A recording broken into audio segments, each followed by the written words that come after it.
اللہ رب العزت نے اسلامی گھرانے کو آباد رکھنے کے کچھ طریقے بتائے ہیں۔ اسلامی گھرانہ بنیادی طور پہ اسلام کی پہلی نرسری ہے، بنیادی اکائی ہے۔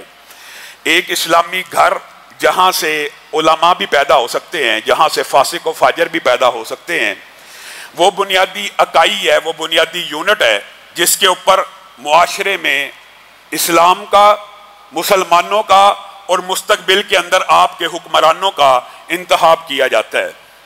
اسلامی معاشرہ ایک گھر سے بنتا ہے، اس کی بنیادی اکائی ایک گھر ہی ہوتا ہے، لیکن ہمارے ہاں بدقسمتی سے جب ایک نیا گھر، نیا یونٹ بنانا ہوتا ہے، ابتدا کہاں سے ہونی چاہیے؟ اللہ کی تائید و نصرت سے، لیکن ہم اس کی ابتدائی ایسے اعمال سے کرتے ہیں کہ گھروں کے جنازے نکل جاتے ہیں۔ نبی کریم صلی اللہ علیہ وسلم نے سب سے پہلا جو حکم دیا، اور قرآن پاک میں جو حکم ہے وہ یہ ہے، اگر کوئی باپ، اگر کوئی بیٹا، اگر کوئی بھائی اپنے کسی بیٹے کا، کسی بھائی کا نیا اسلامی گھر بنانا چاہ رہا ہے، یعنی شادی کرنے کی نیت کر رہا ہے، تو پہلی ابتدا تو یہاں سے ہونی چاہیے کہ رسول اللہ صلی اللہ علیہ وسلم نے کہا حسب نسب کی وجہ سے شادی ہوتی ہے، مال و دولت کی وجہ سے بھی ہوتی ہے، حسب نسب کی وجہ سے بھی ہوتی ہے، مال و دولت کی وجہ سے بھی ہوتی ہے، لیکن تمہیں کیا ہو گیا؟ تم شادی نیکی کی بنیاد کے اوپر نہیں کرتے۔ آج خوبصورت لڑکی چاہے غریبوں کی بھی ہو، اس سے تو بیاہ کر لیا جاتا ہے، اس کو تو شادی کی سہولت میسر ہے۔ وہ نیک عورتیں، وہ پاکیزہ عورتیں جن کے بالوں کو بھی شاید کبھی آسمان کے سورج نے نہ دیکھا ہو، ان کے بالوں پہ چاندی آ جاتی ہے، 40 برس کی عمر ہو جاتی ہے، کوئی ان سے شادی بیاہ کرنے کے لیے تیار نہیں ہوتا، اور پھر بعد میں آپ علماء کے پاس آتے ہیں، پیروں فقیروں کے پاس جاتے ہیں، اپنے مسائل لے کر، گھر کا بیڑا غرق ہو گیا، گھر کا جنازہ نکل گیا۔ نہیں، تو نے ابتدا جو گھرانے کی بنیاد رسول اللہ صلی اللہ علیہ وسلم نے بیان کیا، اسی کے اوپر عمل نہیں کیا۔ نکاح اور شادی بیاہ آپ کو اور مجھے کس بنیاد پہ کرنا چاہیے؟ نیکی کی بنیاد کے اوپر۔ ہم کس بنیاد پہ کرتے ہیں؟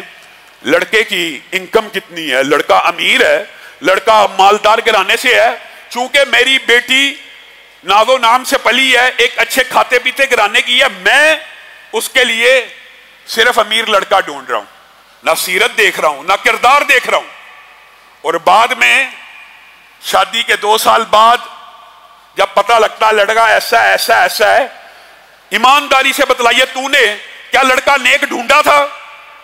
تو نے لڑکا دیکھا ہی وہ تھا کہ جس کی جیب میں چند ٹکے ہوں، ٹکے تو وہ تیری بیٹی کو دے رہا ہے، ٹکے تو وہ تیری بہن کو دے رہا ہے، گلہ کس بات کا ہے؟ جی اس کا کریکٹر اچھا نہیں، جی اس کا اخلاق اچھا نہیں، جی وہ بدتمیز بڑا ہے۔ تو نے یہ چیزیں دیکھی تھی؟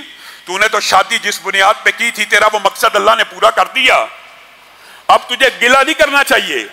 اور کلام حمید کے اندر بھی اس بات کے اوپر رہنمائی موجود ہے، جن بچوں کے دین تمہیں پسند آ جائیں، اگر وہ فقیر ہی کیوں نہ ہو، تم سے آ کے رشتے مانگے، ان سے رشتے کر دیا کرو۔ ان یکونوا فقراء یغنیہم اللہ من فضلہ، فقیر بھی ہوں گے، اللہ اپنے فضل و رحمت سے ایسی برکھا برسائے گا رحمت کی، ایسی بارش کرے گا رزق کی کہ تیری بیٹی کو کوئی تکلیف نہیں ہوگی۔ نبی کریم صلی اللہ علیہ وسلم نے، پہلی بات بیٹی کی طرف سے کر رہا ہوں، بیٹوں کے حوالے سے بھی بات ہوگی، نبی کریم صلی اللہ علیہ وسلم نے کہا تم نکاح کے موقع کے اوپر ایسا لڑکا تلاش کرو جس کا دین تمہیں اچھا لگتا ہو۔ کیوں؟ اگر تمہاری بیٹی اور بہن اس کو پسند آئے گی، اس کی عزت اور اکرام کرے گا، اس میں اضافہ کرتا چلا جائے گا، اور بالفرض اس کو پسند نہ بھی آئے گی تو اس کی بے عزتی نہیں کرے گا، اس کی توہین نہیں کرے گا، اللہ سے ڈرتے ہوئے اس کے حق پورا کرنے کی کوشش کرتا رہے گا۔ نہیں، ہم نے تو صرف مال کی بنیاد پہ شادی کرنی ہے، اور اللہ معاف کرے ہمارا معاشرہ کس سمت میں جا رہا ہے۔ شادی بھی کب کرنی ہے؟ حاجی صاحب بیٹے کی شادی کر دی جائے، وہ بیٹا بھی پڑھ رہا ہے، شیخ صاحب بچے کی شادی کریں، بچہ ذرا کیریئر بنا رہا ہے، کیریئر بناتے بناتے اس کے کریکٹر کا جنازہ جب نکل جاتا ہے تب تجھے ہوش آتی ہے، اب تو بار منہ مارنا شروع ہو گیا، اب فٹافٹ اس کی شادی کر دو، اب اس جانور کے لیے کسی کی بچی لے آؤ۔ خود